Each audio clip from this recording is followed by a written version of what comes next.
স্বাগত বন্ধুরা, কারিকুরির তরফ থেকে। কারিকুরি আজকে তোমাদের জন্য একটা লাউয়ের রেসিপি নিয়ে এসেছে। এই লাউটাকে আমি একটা বিশেষ জিনিস দিয়ে রান্না করব এবং সেই রান্নাটা বাঙালদের ভীষণ ভীষণ পছন্দের।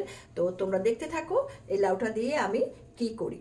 বন্ধুরা, গ্যাসটা ধরিয়ে দিয়ে আমি একটা কড়াইতে বসিয়ে দিলাম। যে লাউটা, সেই লাউটাকে আমি এরকম একদম মিহি করে কেটে নিয়েছি, ধুয়ে কেটে নিয়েছি। আর এখানে যে তোমাদের বলেছি যে একটা বিশেষ জিনিস দিয়ে আমি করব, সেটা হচ্ছে, দেখো, এটা হচ্ছে আর মাছের মাথা। আমার মা বলতেন আইর মাছের কাষ্ট মুড়া দিয়ে লাউ খাইতে খুবই ভালো লাগে। তো সেই জন্য আমি সেটাই, এবং আমাদেরও খুব ভালো লাগতো, মা করতেন, সেই টেস্টটা ভেবেই আমি আজকে তোমাদের সঙ্গে এই রান্নাটাকে শেয়ার করছি। দেখো, কড়াটা আমার গরম হয়ে গেছে। এর মধ্যে আমি সর্ষের তেল দিয়ে দিচ্ছি। এই রান্নাটা আমি সর্ষের তেল দিয়ে করব। দেখো, এখানে আমি 4 টেবিল চামচ সর্ষের তেল দিয়েছি। আর এখানে এই যে মাছের মাথাটা, এই মাছের মাথাটাকে আমি ভালো করে ধুইয়ে, মাছের মাথাটাকে আমি একটু ছোট ছোট পিস করে নিয়েছি। আর ভালো করে এটাকে ধুইয়ে এর মধ্যে আমি নুন হলুদ মাখিয়ে রেখেছি 15 মিনিট আগে। এবার তেলের মধ্যে আমি এটাকে হালকা করে একটু ভেজে নেব। তেলটা আমার গরম হয়ে গেছে বন্ধুরা। এখন আমি এই মাছের মাথাগুলো এর মধ্যে সব দিয়ে দিচ্ছি, দিয়ে এটাকে উল্টো পাল্টে আমি একটু ভেজে নেব।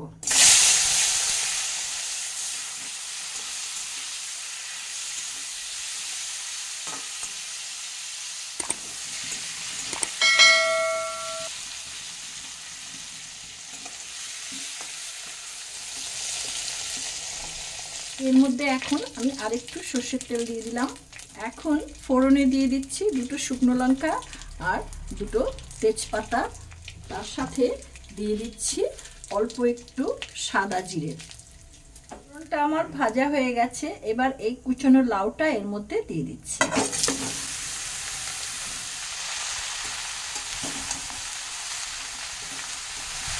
এতে দিয়ে দিচ্ছি 1.5 চামচ লবণ, 1 চামচ হলুদ গুঁড়ো। এটাকে একটু ভালো করে নেড়ে চেড়ে নিচ্ছি।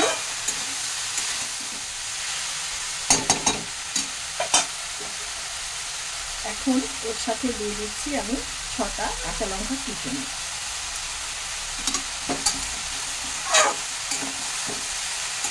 এই অবস্থায় আমি এটাকে মিনিট 3-এর জন্য চাপা দিয়ে দিলাম। মিনিট 3 হয়ে গেছে বন্ধুরা। এবার আমি ঢাকনাটা তুলে নিচ্ছি। দেখো, লাউয়ের থেকে আমার জল বেরিয়ে গেছে, লাউটা অনেকটা মজে গেছে। এখন এতে আমি দিয়ে দিচ্ছি 1 চা চামচ আদা বাটা, আর দিয়ে দিচ্ছি 1 চা চামচ ধনে জিরে গুঁড়ো মেশানো।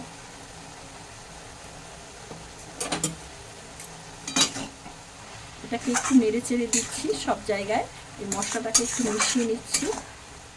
এখন আমি এর সাথে দিয়ে দিচ্ছি এই যে আর মাছের মাথার টুকরো, ভাজা টুকরোগুলো।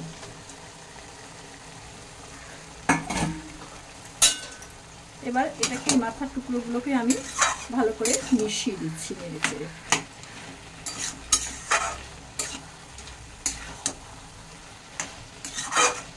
এখন একে আমি আর চাপা দেব না। চাপা দিলে এই যে লাউ থেকে যে জলটা বেরিয়েছে, সেই জলটা শুকোতে আমার অনেক দেরি হবে। এই জন্য এটাকে আমি এইভাবে মিনিট 5 রান্না করব। মিডিয়াম আঁচে এটাকে মিনিট 5 রান্না করব। আমি এখানে লাল লঙ্কার গুঁড়ো দিলাম না। তোমরা যদি ঝাল বেশি খাও তাহলে এর মধ্যে লাল লঙ্কার গুঁড়ো তোমরা দিতে পারো। আরও শুকোতে হবে। এটা যত শুকোবে তত এটার খাবারটা, এই রান্নাটা টেস্ট হবে। এটাকে আরও 2 মিনিট রান্না করতে হবে।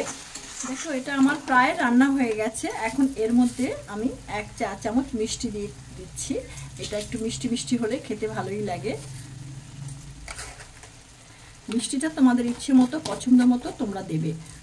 আর তোমাদেরকে এখানে আমি আরেকটা কথা বলে রাখি, যারা পেঁয়াজ দিয়ে খেতে ভালোবাসো, মাছের সঙ্গে পেঁয়াজ ছাড়া খেতে চাও না, তারা এর মধ্যে ফোড়নে পেঁয়াজও দিতে পারো।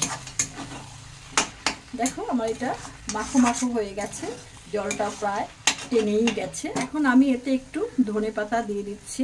ধনেপাতার পরিমাণ অল্পই দিলাম, কারণ ধনেপাতা যারা পছন্দ করো না তারা ধনেপাতা নাও দিতে পারো। দেখো, বেশ সুন্দর একটা মাখা মাখা আঠা আঠা ভাব হয়েছে।